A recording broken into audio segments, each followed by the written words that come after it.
Moroni. I agree they claimed it. But let's stick with But that Moroni. isn't proof that it happened. No, I'm just saying if you're a historian, Yeah. and what you're doing is you're saying we're going to trust eyewitnesses. Okay, I'm fine with them seeing golden plates, but what does that tell Four us? of them say they saw Moroni give them to him. Jesus appeared to at one time, and hundreds of them, I've met many of them, hundreds of them are still alive, and you can go and investigate and talk to them about what it was like to see Jesus. To consider these kinds of claims outside of other claims for other religious figures.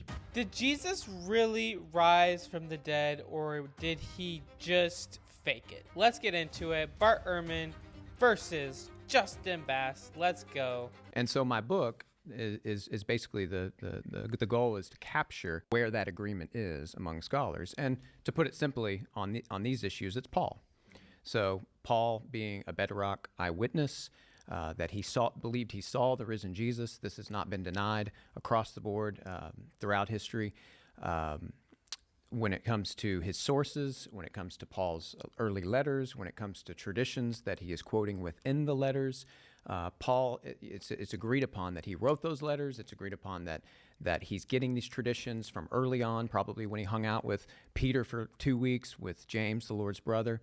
And then we get bedrock facts that I focus on concerning Jesus' death and resurrection that come forth from those bedrock sources. And those are namely these: Jesus' crucifixion. Then we have the claim, the actual just claim of Jesus' resurrection. I think that alone is just an innovative, unparalleled, unique idea that had not been known. Nobody was expecting a resurrected Messiah, let alone a crucified Messiah, in the middle of history. The third is the appearances, which largely are cataloged in 1 Corinthians 15, one of these early traditions.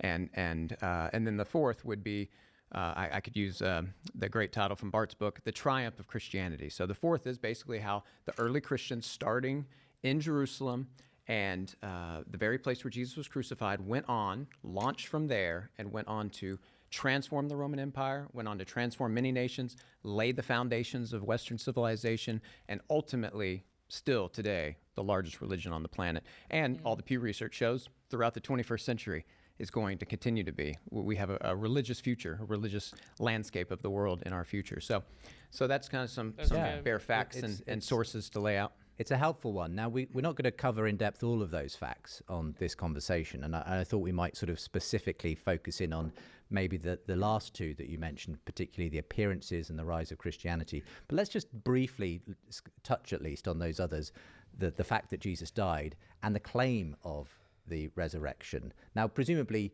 you don't contest that both of those things happened, Jesus' death on the cross, and indeed that people claimed that a Messiah had been resurrected in history. Do you want to add any? Well, not much. I mean, no, it's absolutely. I think, the problem with saying that every historian agrees on something is problematic. You can't really say virtually all.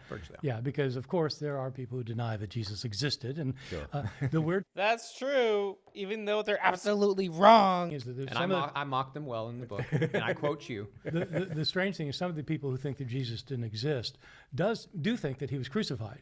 Right. Okay. That's in an the oddity. heavens. In the heavens. Yes, you're right. Yeah. So, I know who you're talking about. I think just about every historian who's really worth their weight would, yes, absolutely. I mean, they'd say more things about Jesus, but that they would agree on. But they certainly agree that he was crucified, and they certainly agree that afterward the disciples claimed he was raised from the dead. Absolutely. Okay, great. Well, we've got a measure of agreement to start with, and to God be the glory. I suppose what we want to know is ultimately, how do we put these facts together? And I think that means probably just sketching out a little bit more about, well, why don't we start with the appearances, Justin? So tell us about these appearances. Let's find out where Bart agrees or disagrees with you concerning the nature of them and what was reported, and then we'll go from there. Yeah, thanks, Justin. I think here's a way to think about the appearances. I love Acts 17. I'm sure Bart loves this chapter, and one of my favorite chapters maybe in the entire New Testament, where Paul goes to Athens and he's preaching on the Areopagus. But before that, it actually says that Paul was interacting daily with those who happened to be there in the marketplace and on the streets. And so here Paul's a street preacher, and I just love the idea of him engaging with pagans. And I like to imagine, how did Paul engage with them? What was the content? We're not told the content of those conversations. And so I like to think, in light of the appearances, I think the appearances probably would have been one of the things that he would have presented to a pagan as evidence for the resurrection of Jesus. He probably would have said something like, hey, Jesus appeared to me and I hated him. I believed he was cursed of God on the cross. I believed that, he needed to be, his movement needed to be wiped out. I was on my way to arrest Christians. And ultimately he appeared to me and he loved me and he forgave me and he can forgive you.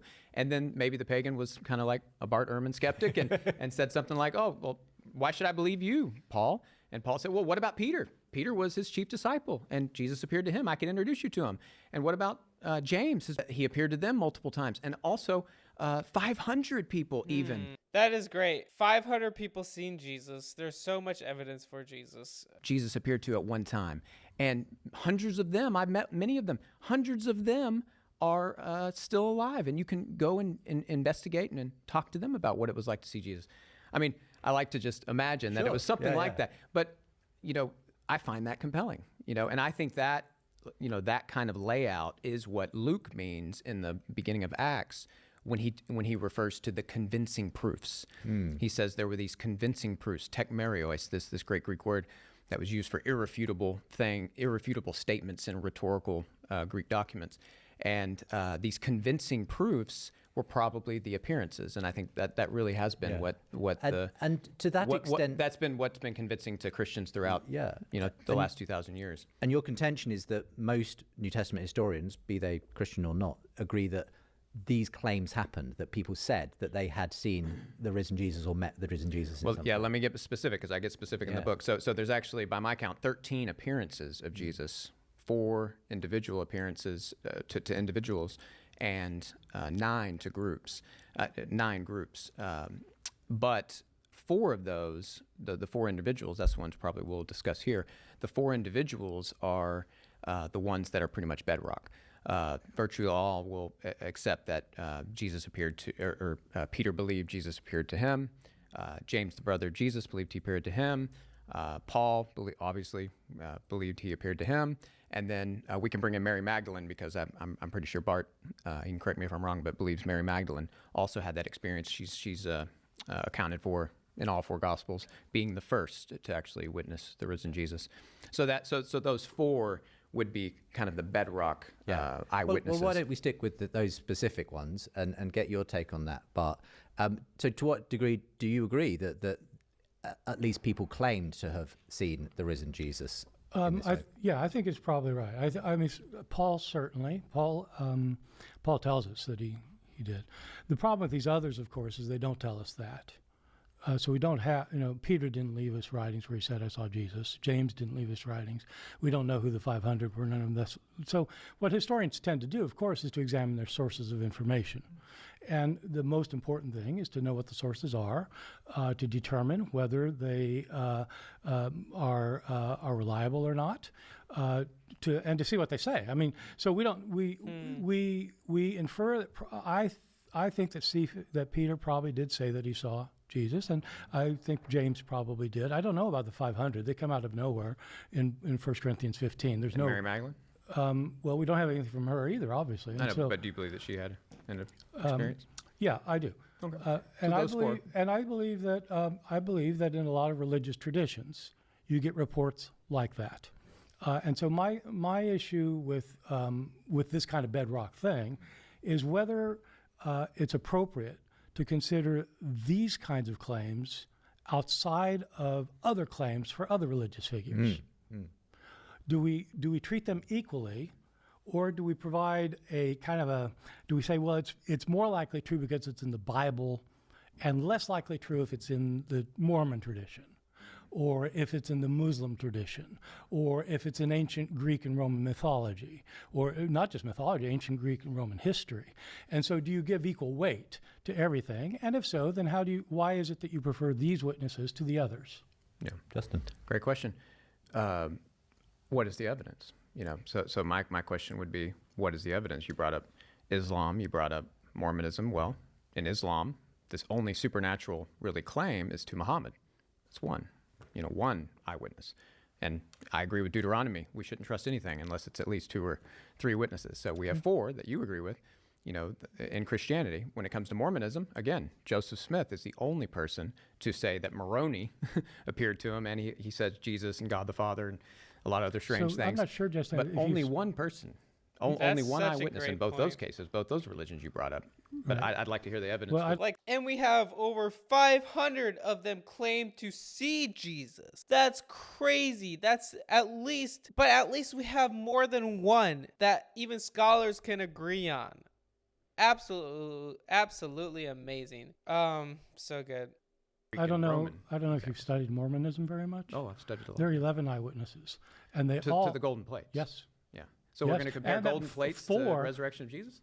No, I'm just saying if you're a historian, Yeah. and what you're doing is you're saying we're going to trust eyewitnesses. Okay, I'm fine with them seeing golden plates, but what does that tell Four us? of them say they saw Moroni give them to him. 4 saw him. Wow. Some of half Who of, actually half of signed affidavits. Half of them left the faith. They left. No, they didn't. They abandoned left. Joseph They Smith. left Joseph Well, Smith. they but abandoned Joseph Smith, yeah. But when they abandoned Joseph Smith, they continued to say that they saw Moroni.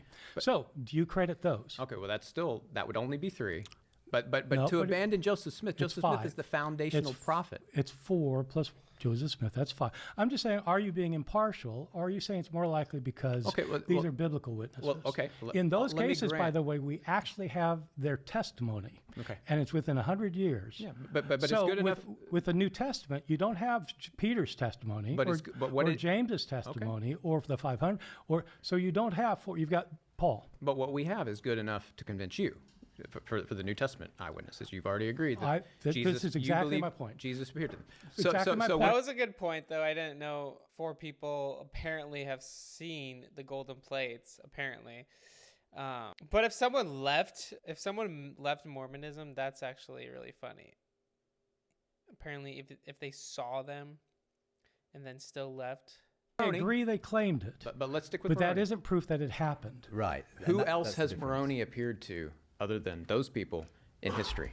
We're talking about a particular event. Was Jesus raised from the dead and a particular But other things can support another event, right? So if Jesus is appearing to people, for example, all throughout history, if we have eyewitness, That's a separate argument. Okay. So I think we have to take that one would argument at a contribute- time, because if you just start piling on arguments, we have to consider each of those arguments in turn. Okay, but I'm giving. So my- I'm just giving you my reasoning that I why understand. Moroni's not convincing. To I me. understand, All right. but I don't think you've listened to my case here. Okay. You are basing everything you said. Not basing everything. You said the We're bedrock. starting with appearances. This isn't my only argument. You said the bedrock is Paul, because Paul gives us the information about Cephas and James. Correct? I said Paul is the bedrock in the sense that the vast majority of scholars agree when it comes to Paul. That's what I mean by how bedrock. many ancient Christian writings do we have by somebody who says in those writings that he saw Jesus? Directly, Paul. But, Thank but, you. oh, well, but How we many have, do we have? we have for- Peter. I would say Peter wrote first and second Peter. And second Peter, Peter says that he saw saw the the transfiguration. transfiguration. Exactly. That's not the resurrection. Okay. So you've but got John Paul. saw the risen Jesus, at least in heaven, in Revelation, You're counting that as a historical source? of seeing something, of seeing Jesus again. That's In enough. heaven. That would contribute to the argument. Again, that's the point. That these things go back Okay. to Let me try again. support because the I think original I want us to be clear what we're miraculous talking claim. about. You have nothing beyond be those clear. 3 witnesses with Moroni. Okay, Nothing. Let me finish. Okay. You're saying that Paul gives us the evidence for himself. He saw Jesus, but none of the others. You think Peter wrote 1st and 2nd Peter, and okay, but that would be 2. Mm-hmm. I'm saying that in the case of Moroni giving Joseph Smith the plates, we have 4. So if the idea is that you trust eyewitnesses who swear to what they saw, and that we're doing this impartially, no, Okay. we're doing this impartially as historians. In other words, we're not trying to back up our faith. We're not trying to prove that we're right about something. Historians don't do that. Historians try to figure out what happened in the past, and they evaluate their sources. So what I'm saying is, if you're going to take the sources that agree with you and you say that they're probably right, not because they agree with you, but because they're reliable sources, because you've got Paul and you've got Peter, say, okay, well, I've got 4 people from Moroni giving the plates. And these people are highly religious people. The religiosity was never questioned. I am not saying that I think that it happened. I don't think it happened. Yeah. For good reason. But on the way you're mounting an argument for Paul and Peter, I don't see how you can exclude the argument for. That's true. I think that Bart Ehrman has a good point for this Justin guy. But if you believe Paul, what he says about the 500 people walking with Jesus, and he appeared to over 40, or he ate with people for 40 days. That's also something to take into consideration. And also we know that Joseph Smith was a con artist. He did things for his own gain. Jesus literally got killed. Joseph Smith jumped out of a window. Well, let's hear from Justin. So essentially, Justin, is the question here, is there better evidence that the resurrection claims of these first followers of Jesus are better evidence than other claims from other religious traditions like Mormonism and so on, where they also claim to have been eyewitnesses to something miraculous? Exactly. And what I was saying with the when it comes to the 4 eyewitnesses, one of them is Joseph Smith. No. There's 4 in addition to Joseph Smith who claim they saw him. So there's 5. Okay. Well, regardless, but I guess I want to hear why you... Dang, this guy must... I didn't know this either, but I'm not obviously debating, so this guy's getting kind of cooked here, sadly. If you It's do multiple- regard them as different in some way to the because Mormons, they're claiming a supernatural being named Moroni appeared to them. Okay. And so who else then has this Moroni figure appeared to? Because there's been other people that have claimed supernatural things have happened. But see, one of the things that I would say, well, who else has they appeared to, right? Okay. And who else has Moroni appeared to? Well, Other than those 4. Okay, but the one thing I would say, though, we can look at Paul's life. These people probably were already following Joseph Smith. Probably. Let's just say. I'm guessing. I have no idea. But Paul, we know for sure, was completely against Christianity, was completely against Jesus until he saw Jesus. Then he completely flipped and changed his mindset. I just want you to agree that's a separate argument now. Yeah, but You it want supporting contributes. So let me... I build a case with Yeah, multiple exactly. I arguments. get it. It's not just one. So when it comes to corroborative evidence of later witnesses, what about the angel? What about the Mother Mary? Mm-hmm. Now, Mary appears regularly to people. It's completely well documented. Thousands of people claim this happens. I'm going to assume that since you're not Catholic, you don't think these appearances happened. I'm open to the evidence, and I do think some of the stories Okay, so what of do you think Mary of is the evidence? compelling. I think some of the stories is compelling. You think she does appear to people? But I think what the issue No, with... no. Do you think she appears to people? No, I don't. I don't know. You just said the evidence was compelling. Well, I said it's it's something to look into. I'm saying it's enough to look into. Why don't you look into it? This would be Well, very important. I have looked into it. Okay, so... But let me answer. I think it lacks the unexpectedness. So it makes and it normally happens in Catholic contexts. No, this is completely wrong. It does not. Well, does not let me finish. Let's let Justin finish his point. It and I'll normally let you happens come in back. Catholic contexts. Okay. Okay. And always, so but- people who are already Catholic, Yes. who expect, they pray to Mary regularly.